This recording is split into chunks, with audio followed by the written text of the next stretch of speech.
The events that occurred this morning near the Polish-Ukrainian border, specifically in the vicinity of the key logistics hub in Rzeszów, shocked even the most seasoned military analysts. Europe suddenly realized its complete vulnerability, judging by the first and extremely alarming data that began circulating through closed monitoring channels. If hypersonic weapons are capable of reaching, without hindrance, locations where, according to all plans, the most important military secrets of the North Atlantic Alliance are supposed to be stored, then the previous concept of continental defense no longer works. We are witnessing a point of no return. This is an event that may have already changed the entire course of the current conflict while the world slept peacefully. This is not merely about a powerful explosion or the routine destruction of yet another ammunition depot, something news feeds have unfortunately grown accustomed to over recent years. This was a precise, surgical strike of such incredible power and speed that it is physically impossible to intercept with existing air defense systems. According to preliminary reports now being anxiously discussed in specialized military chats and among authoritative observers, the target was a deeply buried command post, an object that, by NATO standards, was considered absolutely invulnerable to any conventional weapon. Witnesses quoted by local Polish online outlets report an instantaneous strike of unprecedented force. Notably, the impact itself was not heard until the moment of arrival. The sound simply could not keep up with the object. The subsequent detonation was felt by local residents like a real earthquake rising from the depths of the earth. This is the characteristic signature of a weapon from which today there is no escape. Sources claim that before the explosion there were no drones or cruise missiles visible in the sky, no weapons that usually loiter and maneuver to deceive radar systems. Death came from the heavens strictly vertically, at a speed exceeding the speed of sound by 10 times. That is why the attention of the expert community is now focused on a single word, one that is once again appearing in alarming headlines across the world: Kinzhal. It is important to immediately clarify the situation in the information space. Official representatives are maintaining grave silence or limiting themselves to vague statements about the routine operation of air defense systems.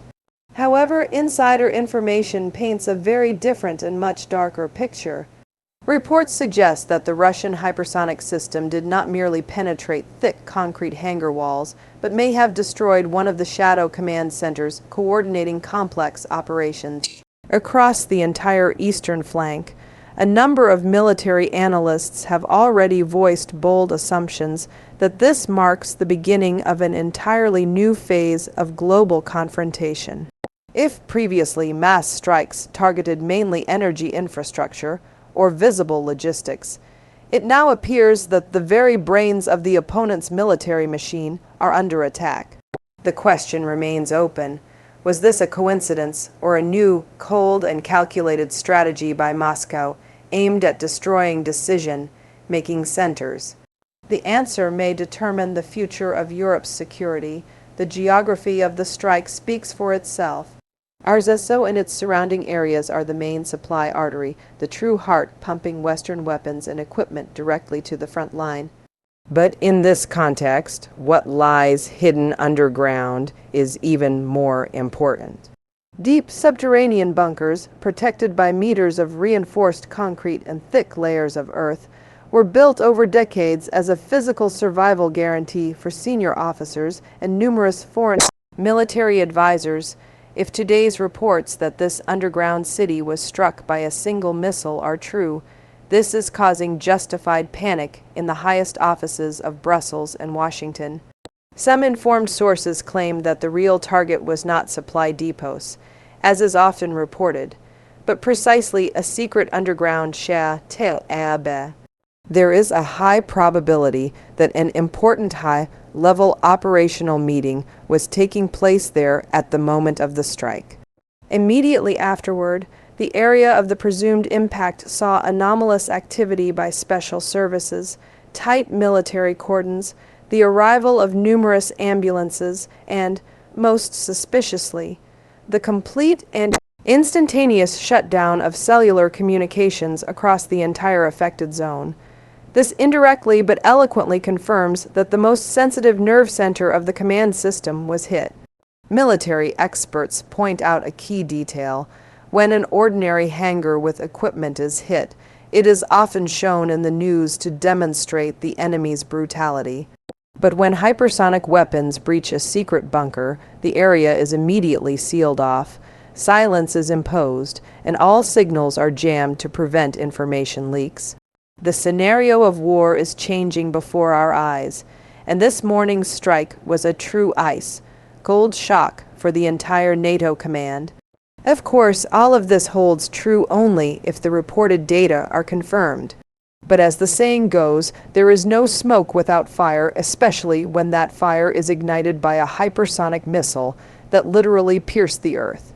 To truly grasp the gravity and horror now dominating closed military chats and Shah-Ta'ab corridors, one must understand what this target represented. Underground command posts of this class are not built to protect against rain or random mortar fire. They are extremely complex engineering structures, autonomous fortresses driven tens of meters into the ground. They were designed with a single purpose: to survive Armageddon. Multi-layer reinforced concrete capable of withstanding a direct hit from a heavy aerial bomb. Special damping systems to absorb seismic waves, autonomous life. Support systems and full shielding against electromagnetic pulses. All of this created an illusion of absolute security. NATO generals and strategists grew accustomed to viewing such places as their last refuge, where no one could ever reach them. Cold War logic dictated a simple rule: if you are 5 stories underground, beneath a reliable canopy of concrete and steel, you cannot be reached by conventional weapons. You are invulnerable. This belief allowed decision-making centers, critical communication hubs, and secret archives to be placed there without fear of a sudden disarming strike. These headquarters were built specifically so that they could not be hit, and yet the strike occurred, crossing out decades of doctrine. What happened to the once impregnable fortress beneath Ars Eso completely nullifies 50 years of military doctrine. Here enters the Kinzhal, a tool of an entirely different technological level, which in a single moment turned kilometers of expensive concrete into useless scenery. Why is this strike considered impossible to intercept? Not only because of speed, although it is extreme. A hypersonic missile flying at Mach 10 or 12 covers the distance faster than an air defense operator can even comprehend the threat and make a decision. But the main problem is the physics of flight. A conventional ballistic missile follows a predictable arc. Calculate the trajectory, intercept it. The Kinzhal can maneuver throughout its flight path, changing altitude and course at speeds and overloads that would tear any other aircraft apart. For air defense systems, even the most advanced ones like the American Patriot or the German Iris-D, this target is a ghost. Radars simply do not see it in time because of the plasma cloud that forms around the missile due to air friction. This plasma absorbs radio waves, making the missile nearly invisible until the final seconds, and when radars finally acquire the target, it is already too late. Interceptors lack the time and kinetic energy to perform the necessary maneuver. It is like trying to knock down a bullet flying straight at your forehead by throwing a stone. If air defense cannot see or physically catch the target, the logical question arises: how can a headquarters be protected, no matter how deep it is? The entire concept of stationary defense, into which NATO has poured billions of dollars, is under threat. We are witnessing how offensive technologies have leapt far ahead, leaving defensive technologies stuck in the last century. Officers inside the bunker relied on wall thickness and depth. They trusted engineering calculations made by the best Western specialists. But the reality of 21st century warfare has made brutal corrections. Concrete no longer saves lives. Depth is no longer a guarantee of survival. If information that the Kinzhal truly opened this bunker like a tin can is confirmed, it will mean the collapse of the entire concept of NATO and European stationary defense. There are no longer any safe zones. There are no rear areas where one can feel calm. Any point on the map, whether a warehouse in Rzeszów or a headquarters in Ramstein, is within potential strike range. The technological superiority of hypersonic weapons is currently absolute, and this imbalance creates a dangerous security vacuum that cannot be filled by additional conventional air defense systems. No matter how many Patriot batteries you place around a bunker, they are powerless against the laws of physics. They cannot stop an object flying at Mach 10 along an unpredictable trajectory. This marks the end of all existing plans for protecting strategic facilities and demands an immediate, though overdue, revision of all approaches to safeguarding senior command. The world has encountered a weapon against which it currently has neither shield nor sword. Let us be honest, walls can be rebuilt, cables can be laid again, expensive equipment can be purchased anew from contractors. Concrete and rebar, no matter how costly, have no real strategic value. The true loss in such situations is what gave these bunkers life: people. If this had been an ordinary headquarters staffed by routine personnel, the reaction would have been angry but not panicked. However, judging by the nervous behavior of Western tabloids and the stubborn silence of official spokespeople, the target was far more sensitive. If hypersonic weapons breached the defenses, they did not merely destroy a facility, they destroyed the brain of operations. There is a very high probability, and many military correspondents are cautiously speaking about this, that those inside the underground complex were far from ordinary executors. Such protected communication and command nodes are created exclusively for the elite of military thought. Beneath many meters of earth sit those who plan operations, not those who run through trenches with rifles. We are talking about highly specialized personnel, strategic intelligence officers, satellite data analysts, missile, strike coordinators, and cyber warfare experts. These are rare assets, requiring decades to train, and most importantly, it is highly unlikely that they were only Polish officers. The complexity of the equipment installed in such centers implies the mandatory presence of foreign specialists capable of operating it professionally.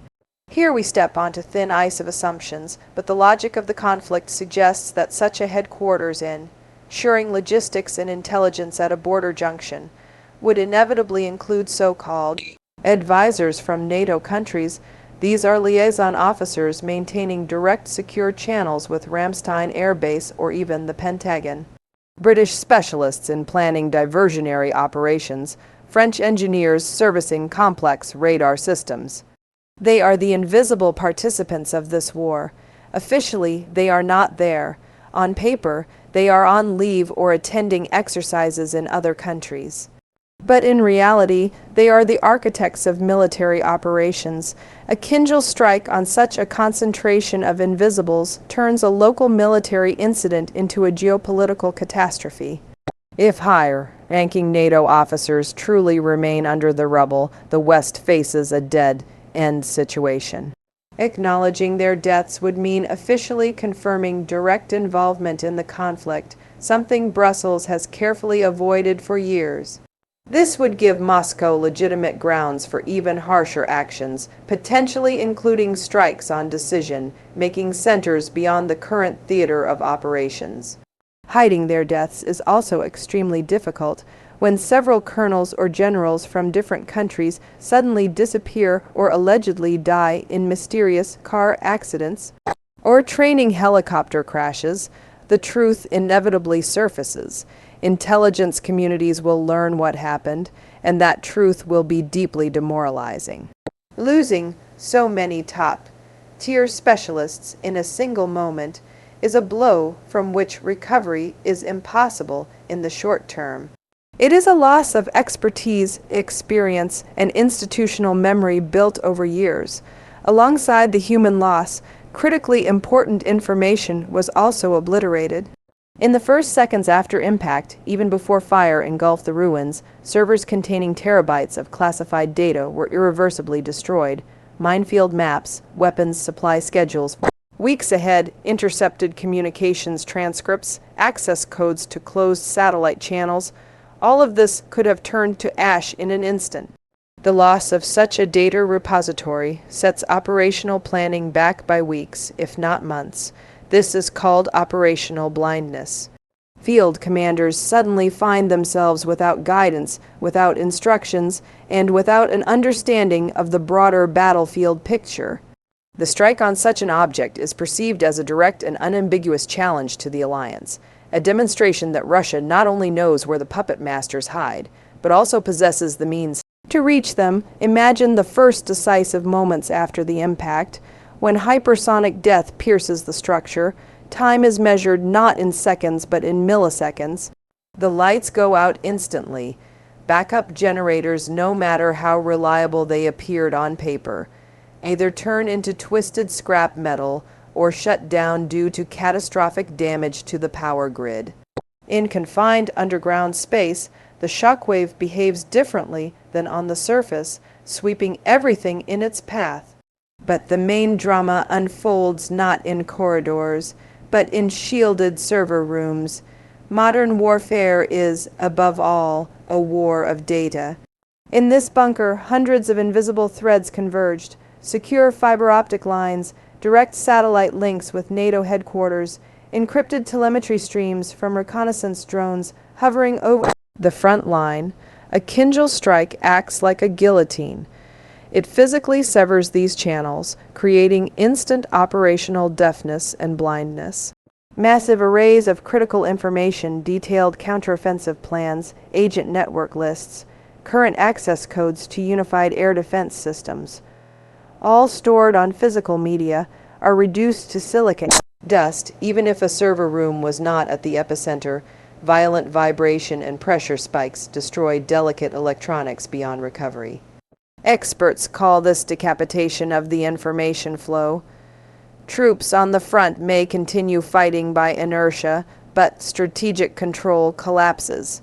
Orders stop arriving, requests for artillery support vanish into the void, the battlefield picture turns into a black screen reading, no signal. Command loses the ability to maneuver reserves because it no longer knows where they are needed. This was the true intent of the strike, to create chaos that cannot be fixed in a few hours. Perhaps the most frightening aspect of the morning was not the explosion itself, nor the seismic readings, but the unnatural silence that followed. In an era of instant internet, when any incident goes viral within minutes, the absence of information is more suspicious than any headline. We are used to a pattern. After any strike, social media floods with dashcam footage, shattered windows, angry posts, and rapid official comments. Today, however, the information space around ours ESO resembles a scorched desert.